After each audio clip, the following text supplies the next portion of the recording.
Hello, everyone. It's 8:03 a.m. Chicago time on Wednesday, the 30th of January, 2019. Hello again, hello again, hello again from the freezing tundra that is the Midwest of the United States. I'm in Chicago.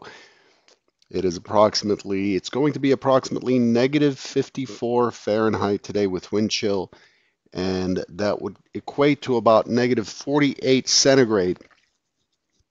In other words, the warning is that if you're outside, if your skin is exposed for more than 4 minutes, then it'll start to freeze, frostbite, dead skin.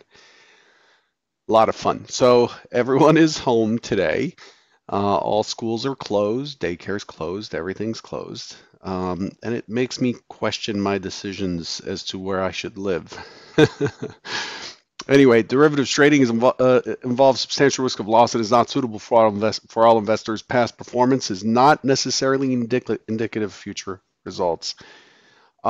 This morning, the market has popped a little bit higher. We see a slight risk-on sentiment, although the DAX is lower. The DAX is off 19 points or 17 basis points. Crude oil is the leader. We got a little pop yesterday on Apple, and then we got another pop here on just outstanding news from Boeing. Boeing reported quite a bit higher. Where's my Boeing stuff? There we go. Boeing reported quite a bit higher at $5.48 per share, expected $4.52. Now, this is an old company, right? It's a gigantic company, and to have the estimates so much lower than the actual earnings is quite amazing. They also beat on revenue, 28.3 billion versus 26.7, guides higher. Guides $19.90 for fiscal year 19 versus the prior 18.24. So all in all, we got a little pop on that at 6:30 Central, 7:30 Eastern, and we have drifted back down to the SOC of that announcement since then. And so that's what we've got. Treasury, the bonds are down 7 ticks. The 10-year notes down 4 ticks. So again, slightly risk on, not too aggressive. Today is packed full, chock full of releases. We did get the ADP employment this morning, and pending home sales. We're looking for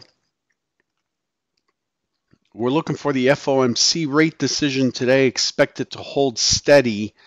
Expected to hold steady at 2.5%, and the market's going to pay very particular attention to the verbiage. It seems Fed Chair Powell's in a bit of a predicament as to what to do with this repurchase program, or the curtailing of the balance sheet for the remainder of the year. Obviously doesn't want to make a move that makes the market think that the Fed is seeing the economy slowing down. Also doesn't want to concede to the pressure put on him by Trump and his administration, and so on and so forth. So it'll be interesting to see what happens there. And then there are also the trade talks ongoing between the U.S. and China. It seems that after launching launching a critical round of trade talks and deep differences over Washington's demands for structural economic reforms from Beijing, that'll make it difficult to reach a deal before the March 2nd U.S. tariff hike deadline. So paying attention to that. Let's take a look. So those are the kind of big pieces that I'm looking at. Let's take a look at what we expected yesterday versus what we got yesterday. The primary scenario, we were opening just above the prior day's high in the gap zone created by Monday, and the primary expectation is we may drift down a little bit, hold steady in the 38 area. and then bounce back up and take out the gap zone all the way up to 56.50 or so. The secondary scenario is we're likely to push up into the mid of the gap around 26.49.75.50, push back down into the prior day's high, consolidate there. That's all drawn here. This is the mid of the gap. This is the consolidation at the prior day's high, push to the point of control, consolidate there, and then get down into value low. Why? Because this is a balanced profile, and so the value area means something, and then potentially bounce up. So again, scenario 2, drift up into 26.50 or so, the mid of the gap, come back down, consolidate at the high, pull back to the point of control, and then drift down into the value low for a bounce. That's the scenario that was expected on scenario 2. Here's what actually happened.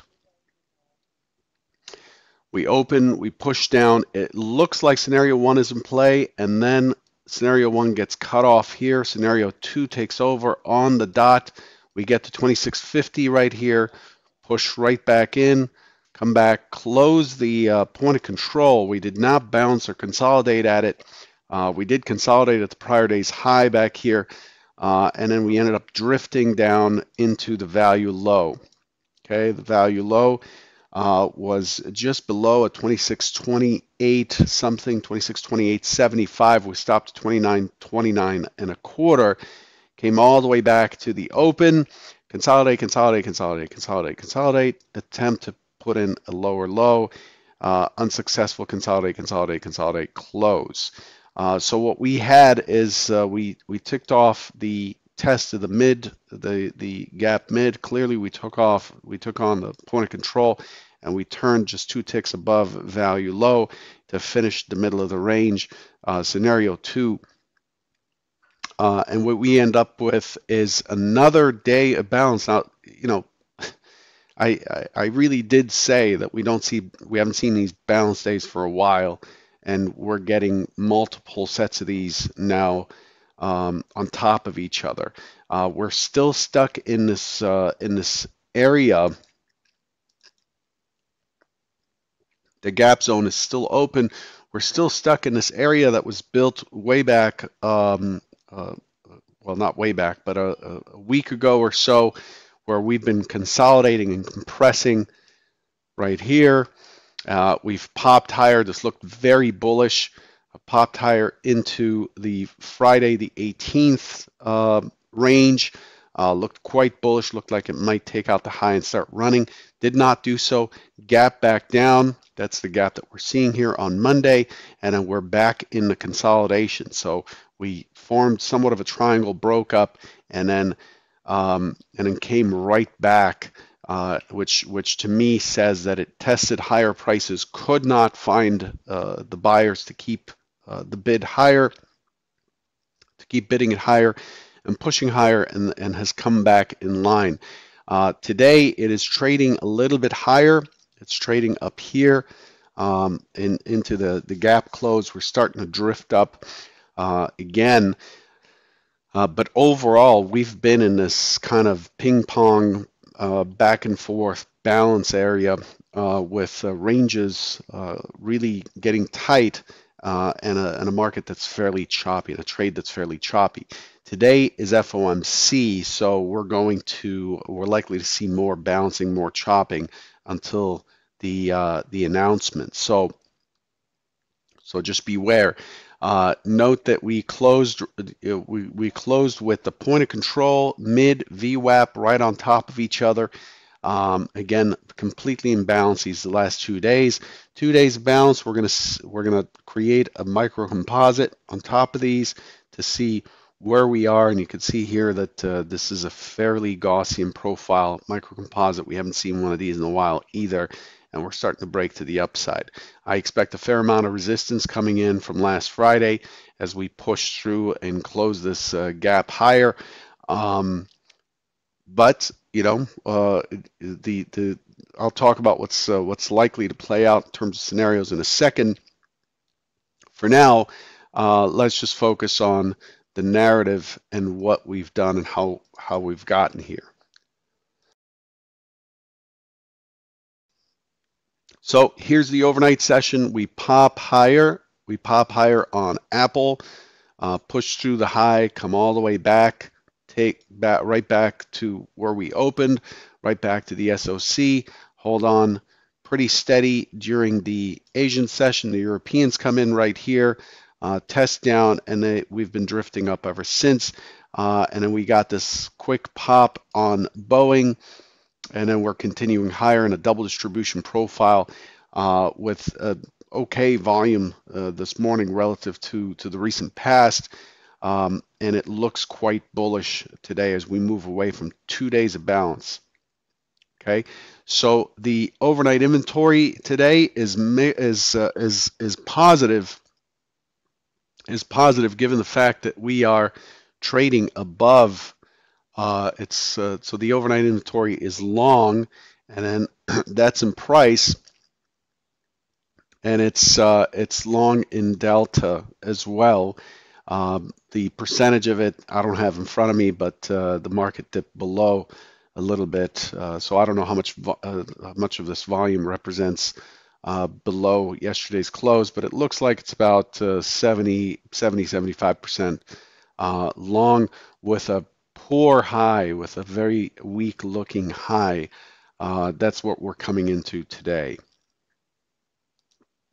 So what do we expect? First, I want to remind everyone that there's an AMA tomorrow at 4:30 Eastern. The link for this is on my Twitter, twitter.com/futurestrader71. You'll find it in the feed somewhere in there. It's also right here in front of you. It's also inside of the YouTube video description, the video that you're watching currently. In the description at the very beginning, there's a link to register. I've done many AMAs for directly with you guys, and for Futures.io and others, and I've never really focused on a particular topic, and my focus right now is on execution. This is where I believe most traders have a hard time and fail to follow through. And so the AMA is going to prioritize questions and comments and discussion about execution, relating to execution. Please make sure you register. Even if you can't attend, you will receive the recording if you registered, and we have your email address, a valid email address. Okay. Let's move on to what is the current situation. So what am I looking at in terms of today's planning? Today's planning. Hang on a sec. The air is so incredibly dry here. Doesn't matter what humidifier you put on. This morning, another situation where we gap higher. And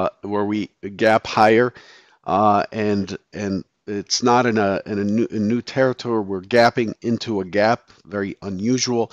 However, I'm looking for an open auction that drifts down a little bit, may leave a gap to yesterday, but we're already in a gap zone that remains open, so the rules are a little bit different. I'm looking for it to push through this 5650, continue to push into Friday's range, and then I expect it to get stuck in this 2661 stock zone to come back towards the gap. And then from there, we have the FOMC.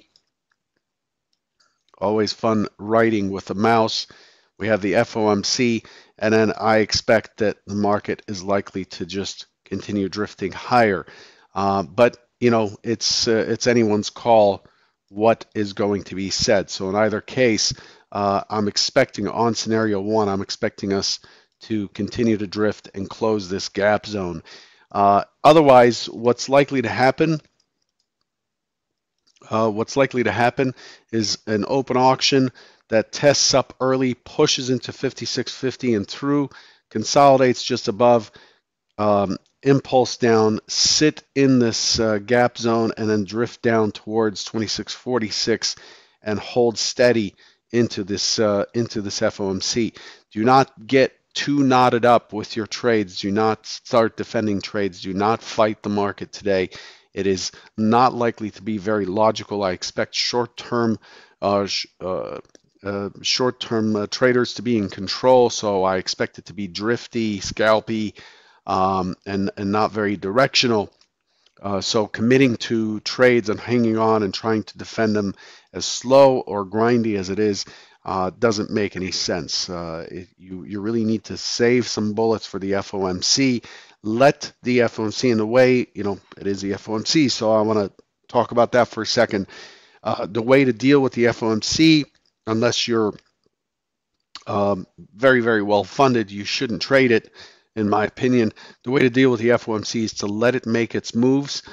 So in general, algos will go in, kick it in one direction, then it'll pull back. Then you'll have the opposing view, the opposing participant pull it back, and then whatever side breaks from there is the direction that I would trade from. So if it pops higher, pulls back, and then turns around and starts drifting higher, then I'm looking for pullbacks to get long with that and looking for the next stock zone up or the next key area up.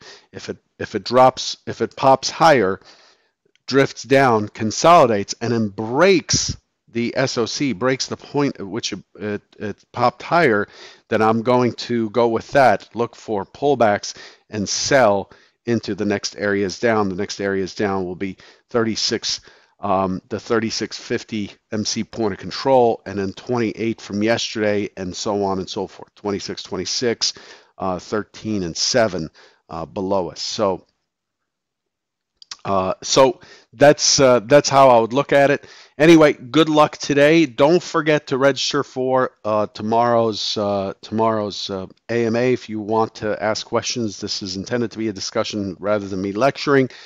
So the more participation, the better it is for everybody. We have about an hour to an hour and 15 minutes for this. Please make sure you register. Good luck, and I'll catch you tomorrow morning. Take care.